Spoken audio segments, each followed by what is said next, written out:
Well, a day early, happy Labor Day. You know, there's a problem that many of you experience, and I did for a little while in my life, and that is when you're retired, you don't get a day off for holidays. One day is just kind of like another. It's kind of hard to tell a holiday from another day other than the festivities that go on. But we do celebrate it anyway because of the meaning of the day. And so we celebrate Labor Day. And we have another reason to celebrate, and that is basically the title of the sermon. Jesus is still working. According to Greek mythology, I should have run this by Patty because she's our expert, but Sisyphus was once was a cruel king of Corinth. And when he died, he was condemned to eternally push up a rather large boulder up a very steep hill. And the closer he got to the top of the hill, the steeper the hill became. And then it would become so heavy that the boulder would roll back down over him and back down to the bottom of the hill. And he had to go through the whole process over and over again. On this Labor Day weekend, I hope many of you don't feel like Sisyphus, that you're pushing that boulder up that hill every day. But you know, you don't even have to have a job to have that kind of a feeling. There are times in our lives when we feel like we got to go out and push that boulder up the hill. And it seems like the closer we get to the top, it falls back down and rolls over us. Some people feel every day that they've got to push that boulder up a hill, but they really don't. There is a solution.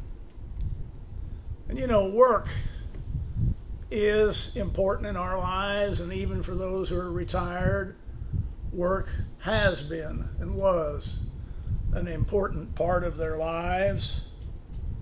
And even in retirement, there's still a certain element of work that goes into retirement. Certain things that you just have to do and you have to get done. And many of those things that you have to do, even in retirement, still take quite a bit of energy. As one person said, that things are so hectic today, in today's life, that we are no longer human beings. We are human doings. And we know that Jesus indeed worked hard. Work followed Jesus wherever he went.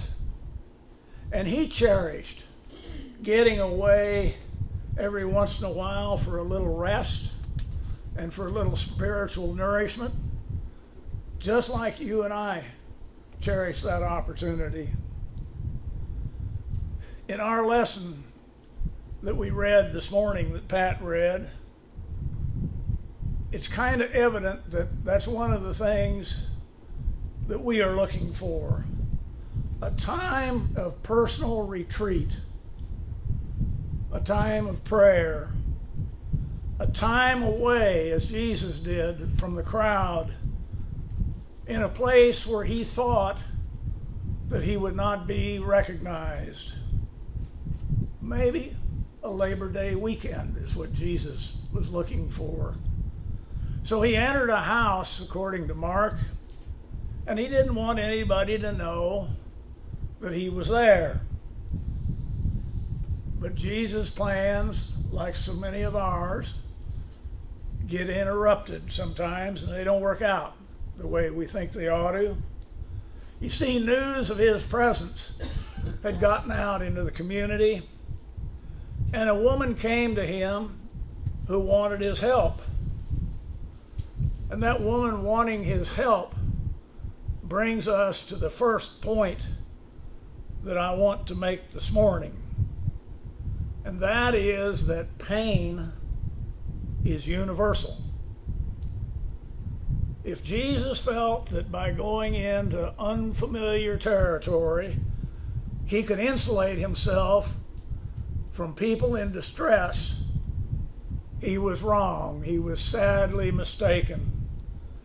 People with problems are everywhere. Years ago, there was a Methodist bishop named Kavanaugh. Sounds more like a Catholic priest than a Methodist bishop, but that's the name in the story. And in one of his pastorates, he met a physician, and this physician was really a skeptic. And their work as a doctor and a preacher brought them into contact quite frequently, and soon they became friends. One day, as Kavanaugh was walking down the street, the physician was driving along, and he spotted him, and he pulled over to the curb, and he said, "Bishop, why don't you get in and ride with me for a little while?" And he did. And then the doctor asked a real pointed question of the bishop. He said, "Preacher, you and I have been good friends for quite some time, but you really puzzle me. I wonder, how can a man of your intellectual ability spend his time and his life telling all those old wives' tales about God and about the resurrection of Jesus?" Well, Bishop Kavanaugh thought for a moment, and then he said this: "Suppose in your younger days that you had a cancer and a man came to you and said he had a prescription that would cure the cancer, that this prescription had cured many other people, had healed them from their cancers. Suppose you had accepted that prescription and it had healed you. What would people think of you if you would not take that same prescription to every patient of yours who needed healing?" Well, the doctor thought a second, and he said, "Well, obviously, they'd think I was a fool." And the bishop looked at him very seriously, and he said, 25 years ago, I had a cancer. Not a physical cancer. I suppose I called it a moral cancer.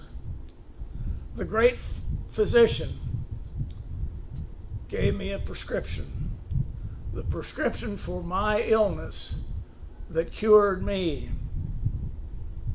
So what would you think of me if I didn't take that prescription so that I could reach everybody who was ill with my illness, everyone who needed that kind of healing, to every single person who had some great heartache or great sin that needs healing?" After a long and thoughtful silence, the doctor answered, "I guess I would have to say, if you didn't take that prescription to everybody, I would have to call you a fool." Very shortly afterwards, the doctor accepted Jesus Christ, and then the two friends teamed up together, and they helped many, many people from a physical and from a spiritual point of view. They helped relieve pain of numerous people. And pain is universal. There's a world all around us of people in need. And many times on a Sunday morning, there are people sitting in chairs here and elsewhere like this that have pain that we don't know about. They have pain that is in here or pain somewhere else, and we don't know about it. You see, there is no place on earth that is so privileged that there are not people there who need what Christ alone can provide. Pain is universal, but there's something else that we need to know, and that is that not only is pain universal, so is God's love. That woman who wanted to meet Jesus that day had everything in the world going against her.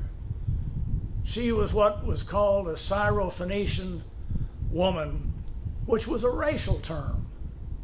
It was a term that suggested she was not accepted by either the Gentiles or by the Jews. Furthermore, the simple fact that she was a woman meant that she had no legal rights, she had no standing in the community, she had no status. To add to all of this, she had a daughter who was infected by what Mark calls an unclean spirit. See, this woman might have been an outsider, but she was also a person of great faith. She saw God's power at work in Jesus Christ. And so she asked him to help her daughter. But when she asked for Jesus to help her, Jesus answered her in a very shocking and an almost un-Jesus-like way. He said, "You must let the children have all they want first. It is not right to take the food from the children and throw it to the dogs." This is a disturbing statement by Jesus, and it's said in the context of his Jewishness. You see, in that time, outsiders, people who were not Jews, were considered as nothing more than dogs. And so it was quite common for a Jew to refer to somebody other than a Jew as a dog. But you see, this woman was persistent, and she was wise. She said, "Yes, Lord, I know that even the dogs under the table eat what is left over and what the children leave." And so she was obviously answering his question when she said, even those under the table. She included all of those outsiders. And so that had to be a satisfying answer for Jesus, because he said, for saying that, for answering in the way that you have, you may go. The demon has left your daughter. And the woman returned home, and then she discovered that her daughter was no longer ill. See, Jesus had heeded her request.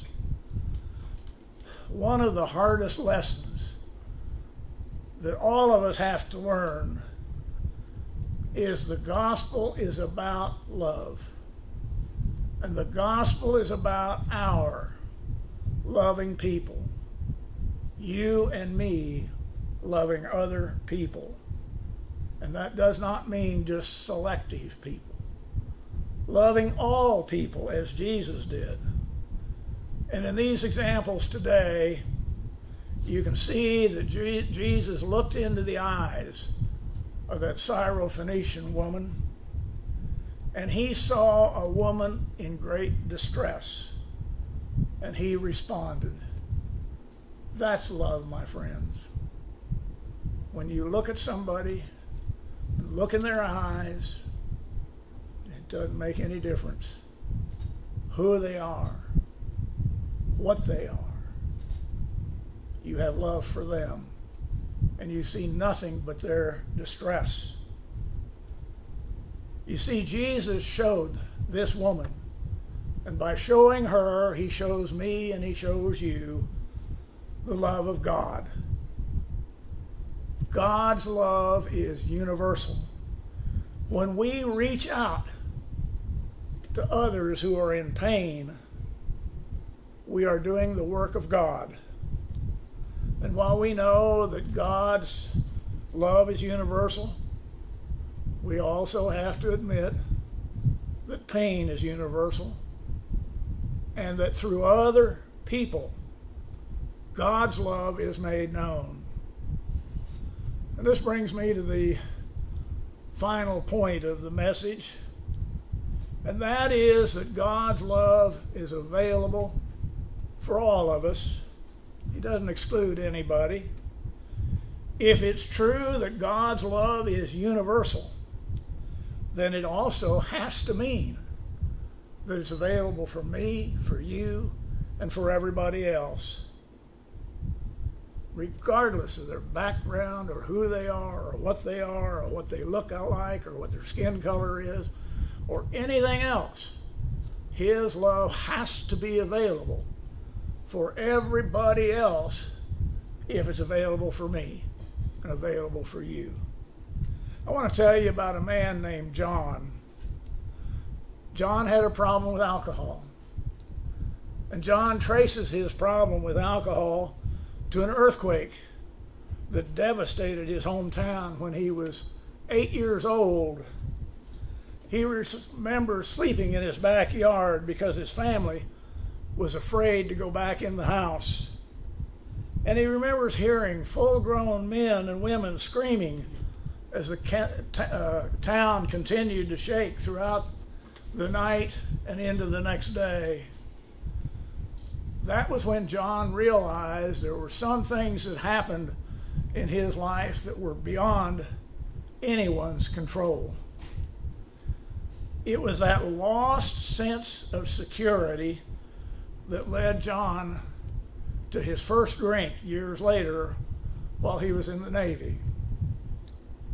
And he found that drink made him feel secure again. He felt secure for the first time in many years. And he continued to drink in order to maintain his sense of security. And before long, he was alcoholic. One night, some years later, while John was doing what came naturally to him by that time, drinking himself into a stupor, he began to think of what had happened in his life. He looked at himself and he decided that he didn't like what he was seeing, the drinks controlling his sense of security and his sense of well-being. And he decided he needed a change. And so he left his drink half finished on the counter. And the next day he went to a meeting of Alcoholics Anonymous. Today John is respected as a pillar of the community, and he is quick to give credit for his recovery to God. He knows that it is God that has taken care of him, and he will continue to do so. Recalling his former life, John says, if people could go back and see the way I was drinking, and then see how much my life has changed, I don't care what their life was like. They'd have to know that it is possible for them to change too. John discovered that even through his pain, the love of God was there and available even to him. This Labor Day weekend, we need to remind ourselves that Jesus is still working. He'll work in my life today. He'll work in your life. He will never take a vacation or a holiday as long as there are people who need him. He is looking for people who are hurting. He is looking for people who are lonely. He's looking for people who are bound by addictions, addictions of every kind. And he's telling them all, come on, come to me. I can help you. I can help you today. Pain is universal. It doesn't matter what kind of pain you might be experiencing today. It is universal, and it is not unique. You are not unique to pain in general. You are not unique to your pain in specific. Others have suffered and are still suffering the same kind of pain. And while pain is universal, know that so is the love of God. God's love abounds. It never ends, and it never knows any boundaries. And there's no way we can earn it. Nor is there any way that we can turn God's love away. God's love is a free gift, and He is the giver. It is His choice to give, not ours. That love is available to you and to me and to anybody else, and all we have to do is claim it. All we have to do is say yes. A member of another church that I served told me he considered God's love, God's grace, like someone giving him a ticket to a movie, to a sporting event, or to an entertainment event. It was like a gift. Here, take the ticket, free, no strings attached. Take it and go. But if he didn't go to the movie or the sporting event or whatever it was, the ticket was useless. Didn't mean anything if he didn't use the ticket. Just like if we don't use the love of God, it may be useless to us. But it's there free, and we don't even have to ask for it. It's just there. He gives it to us. Take advantage of God's love in your life. You see, as you look around this room, and you see others who might even be experiencing pain today, you know without a doubt, Jesus is still working. Amen.